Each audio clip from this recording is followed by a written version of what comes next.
Here comes Dad. Here comes Dad.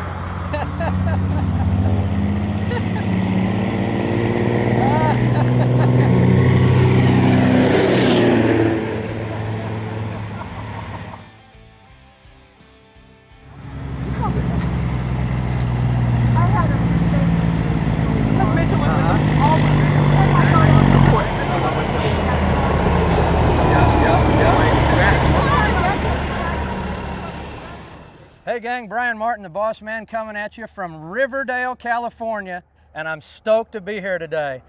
I'm here with Mike, his dad Melvin, and Mitch of Maginni Hay Hauling, and many of you know, these guys have kind of a notorious reputation out on the West Coast, in a good way, but really an awesome bunch, big reputation for having some fine looking equipment, some head turning equipment, hard-working, fun-loving family. I've been following them for a lot of years. Used to run into you guys at the truck shows back in 05, 06, 07, but we've all kind of went different ways and had different priorities in life the last few years. Thanks for having us out here. It's awesome to come out and see you guys in person, real life. A lot of our customers back in Missouri and people watching on the East Coast, we don't get the opportunity to see your equipment. So this is a way we can take it out on the internet, let everybody see it worldwide. So I know you guys been in the hay hauling business a while. Tell us, Mike, a little bit about, how it all started. I mean, you guys got a long reputation here of trucking and the family, third generation. This guy started it picking up out of the field, roadsiding. Just a bobtail at a time, and grew to a set of doubles, and kept growing, and here we are. We're running 23 trucks at one time and running 100 to 200 loads a week.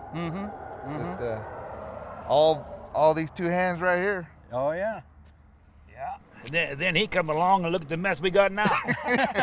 And by that time it was too late to turn back, so he had to keep going. Yeah. Well, we had them all lined up this morning. They looked awesome with the chicken lights on, all pulling out. I'm sure that wasn't all the trucks, but it made an awesome video for the folks to enjoy. I mean, kind of what's Maginni all about today? You guys strictly hay hauling? I see you got low beds, you're hauling equipment.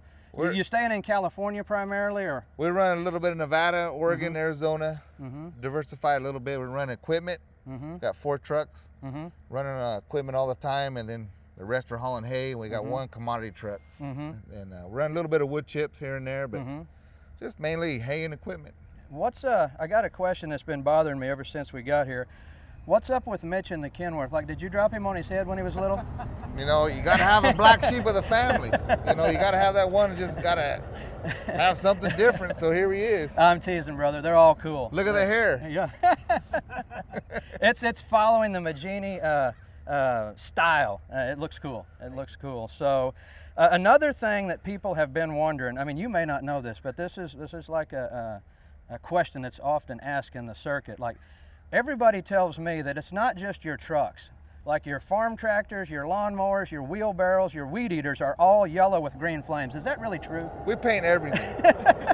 We have barbecue pits that are painted yellow with green flames. Everything is painted, striped, or something's done to it. I like it. Maginni signature. Yeah. We can't leave it alone.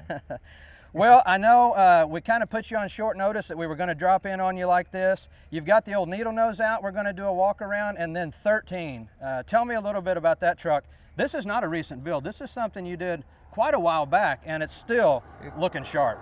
It started in '98 when I got it, and we built on it little by little every year, and I think we finished it in about 2006. We were still running it. Yep, right on. So Let's go over there and you can kind of show me all the particulars. Right on. All right, so this is Lucky 13, 98 model, 379 extended hood. What do we got under the hood? 3406E? Yep, 550. 13 speed? 13 speed. 13 speed, California style, single axle. Everything back in the Midwest is tandem. East Coast for sure is tandem. You ought to consider lowering this thing. I mean, it's riding pretty high. I was going to lower it a little bit, but I don't want to screw up the bumper, I know I read several articles about you and the family. You've got a painter that does most of your paint? Yes.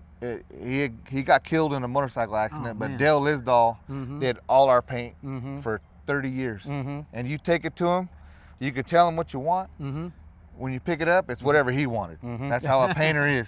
But you give him free reign because it works. Yeah, because he was like family. You just drop it off, and he call you when it's done, and you don't know what it's gonna look like. And this is his forte. That's what he did. He just did whatever he wanted. Yeah, he must have been like a dang near a full-time employee for you guys. He almost was, you know. Yeah. He probably did. I bet he did 100 paint jobs for us. Well, I mean, let's walk around the truck. I mean, I'm digging the paint job. The color combination is signature for you guys. Bow tie visor, air cleaner lights. I mean, what's some of your favorite focal points that kind of you put into the truck when it went together so many years ago? Just the big pipes, the flames, you know, and then we just started cleaning it up and lowering it down, and just, I didn't put a whole lot of lights. Just want to keep it clean and run it, you know. And I was attention to detail, just like the spades and the air cleaner. Oh yeah. A lot of people don't even notice that. You know, every little thing has detail to it. That makes it. And we were flipping through your scrapbook earlier. I mean, this is not a show pony. This is a working truck. Oh no, it's been stuck in the snow, stuck in the mud, and ran off the road. Yeah. You know. And you got to figure this makeover was done over a decade ago, and it's still looking like it is. So I'd say it's, you know, up there. It's one of the prides of the fleet. Tell me a little bit about the old needle nose over here. My dad wanted an old truck, and we bought this one from Boomer Bear. It was a short hood. Yeah. And we wanted an extended hood, so we took the hood off, had this hood made. We extended it 14 inches longer than the extended hood. So it's an extended hood. Yes, we want to make it unique. And so we kind of did a little bit of our flavor to it. And, you know, I ran it for 6 months on the road and drove it around, but good old California won't let you run it no more. So. Right. There's something about a needle nose Pete and a small window Peterbilt cab. It's like the world never looked better than looking out those windshields and across that hood. No, when I sit there and drive and I see that hood out there, then I get in a regular truck, it doesn't seem the same no more. You know, it's like, where'd my hood go? It's got a gangster look and a gangster feel. Yeah. Very cool truck. And this one you're probably not running on a regular basis anymore. Yeah. No. Well, that's if Carbon California is listening. Like, no, we're not running. No, we never Actually, run we're it. probably not running either one of these anymore. All right, walking down the side of the truck, these wheels without the 10 decorative holes, what's the story on those? I don't even think those are available anymore. Nope, they're just smooth wheels. Everybody asks where we got them, and you can't get them no more. They're can't find eye-catching, them. yeah, they're eye-catching. Yeah, and when you extended the hood, you had to extend the cowl down here as well. Yeah, we redid the dash. Yeah, so the dash was all hand fabricated, I'm saying. All by hand, Yeah. painted it green, and then we smoked it with a torch, and then cleared over it to get that smoke look. Check it out, with the extension of the hood, you had to do some pretty radical modifications to the shifter. But as you can see from Melvin racing by at about 110 mile an hour, it works. It functions. It functions well. Yeah, that's cool. We put power windows. I put a tunnel through the center, and the tunnel carries through the sleeper. No kidding. Yeah. Yeah, that overhead is pretty custom. Coming on back here. Really finished out nice with the deck plate airline box, tank bracket covers, new way air ride. You don't see that too often anymore. Hogue built fenders, the good stuff. Yeah. I like the way you did the bus lights, the cab lights everywhere. Yeah. Even on the air cleaners. Yeah, we did everything right here in our shop. Yeah. The hand pinstripes there under the window, those always work. The Godfather. That was my dad's nickname when he was young. Everybody called him the Godfather. So we just carried it through. You beat us to it. Riverdale Mafia. That's been that way for years. I know it. Man, I dig these old trucks. That vintage iron, that's kind of you and me. That's what we grew up in, riding shotgun, and it brings back a lot of memories. Well, you can't get past the sound of it. You know, you got a 400 Cummins, just big thumping Cummins. Yeah. And it's unique. You know, it's old school, and you don't hear that no more. All you hear is the fan of a new truck. Right. 8-inch smokers, like you said, stainless boxes. Handcuffs for when things go south in a hurry. Right. That's when when you get pulled over, you just put them on yourself and stick your hands out the window. Say, I'm guilty. You caught me.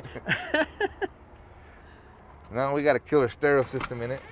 Oh yeah, you do. Faux show. Yeah. I like the shag. My sister put all that shag in there. It's got character. And it's what year again? 1962. 62. Well, it's righteous, man. Thanks for cleaning it up for this little flick, and we really appreciate it. Taking the time. I know you all are busy, working, got lots of customers counting on you, so I appreciate you shutting down for a couple of days and having fun with us. Yeah, we need to get cleaned up anyways. Yeah, it's nice to get them out every Get few the months. dust off them, get the smoke, ashes off them. All right, old 98 here. What do you say we start with, we'll pop the hood and we'll kind of look at the engine. You guys did this years ago and you were the trendsetters. I mean, the old school pinstripes, fully flamed out on the underside of the hood, just like the top side. Like we didn't just stop at the outside. We brought it under here, and a lot of cool touches on and around the engine. Why don't you point some of those out for us? Well, there's a lot of them. I put all stainless bolts through the engine and the frame, and a lot of laser work. I got the good times in here. The fans painted, shrouds flames painted, both sides, and steel braided lines just here and there. It's just I worked on it every weekend. Oh yeah, and it shows. This was my baby. So every weekend, the family's out here and we're working on. Me and my dad used to work on this. We get something new. We'd be working on it on Saturday or Sunday. My mom bring us lunch, a 12-pack, and that's what we did in the shop. We just worked on this truck and this, little bit of elbow grease, and 10 years down the road, this is what we got.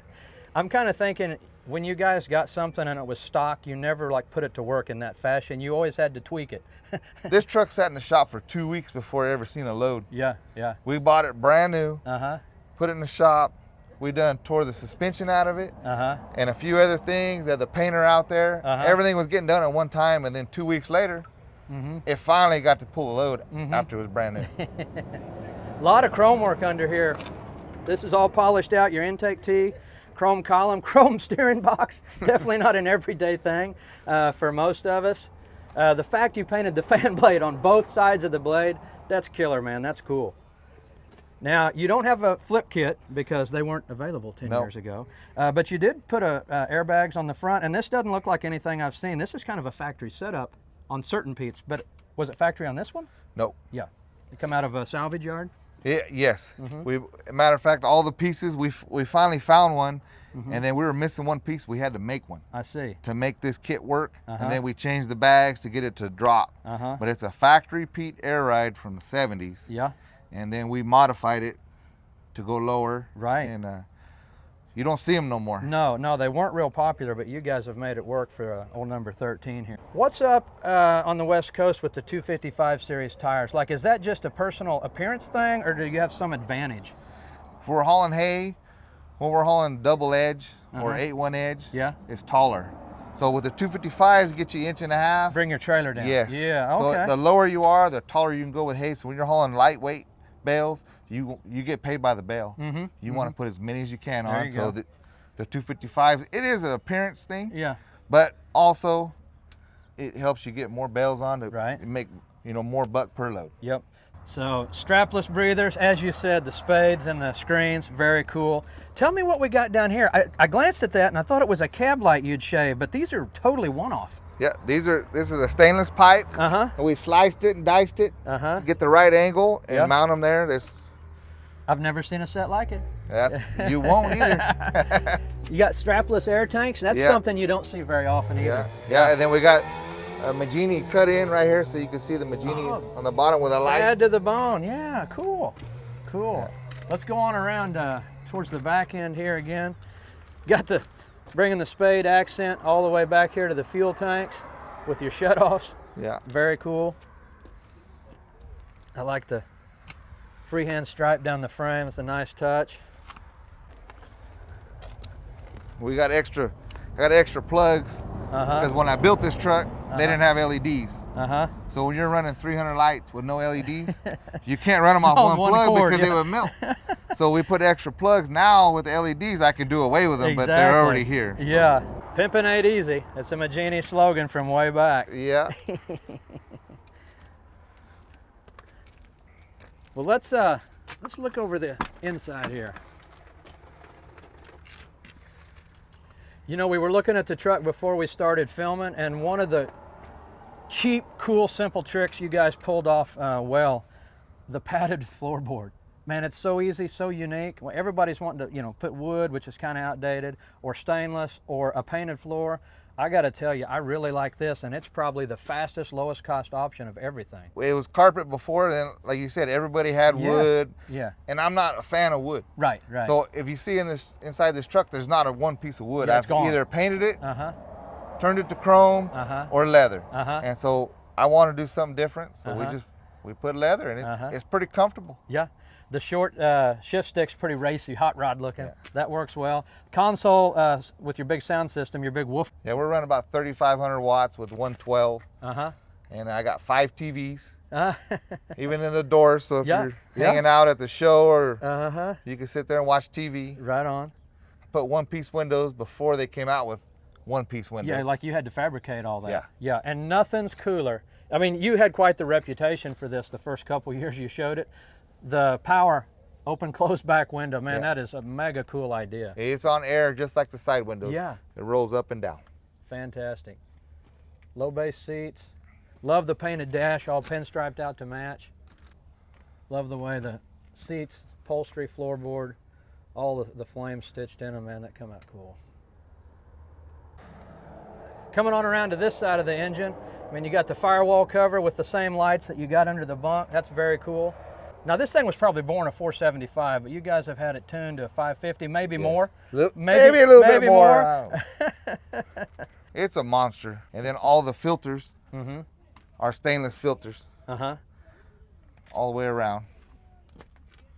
And I put a 275 watt alternator on it. To power all your lights you had back then. Back then, now you don't need it now. Now you can run an 80 amp. This day and age.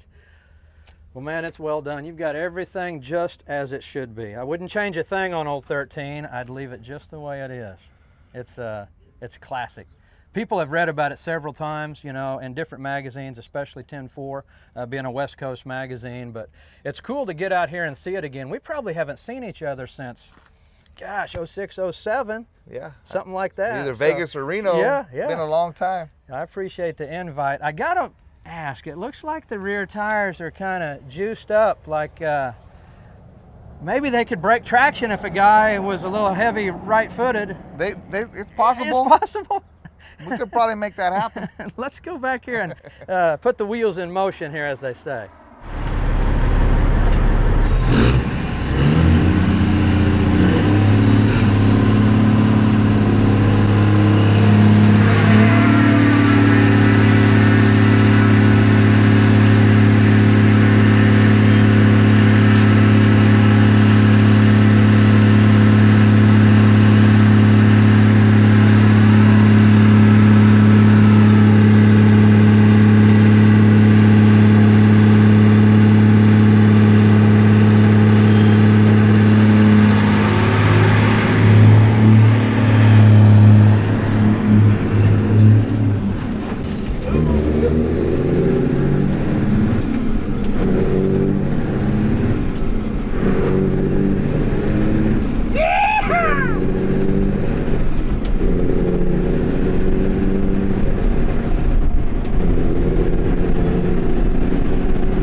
I got to tell you, Mike, you've made this trip a lot of fun. I love featuring cool trucks, but even more so, I love featuring cool people, a hard-working family that's dedicated to trucking. You guys have left your mark on California trucking, and in a good way. I mean, your name comes up in a lot of conversation. It's always good. That's a testament to you, your dad, your uncle. Thanks for having us out, man. It has been a ball. Thanks for coming. It's been fun. All right, we'll do it again sometime. You got it.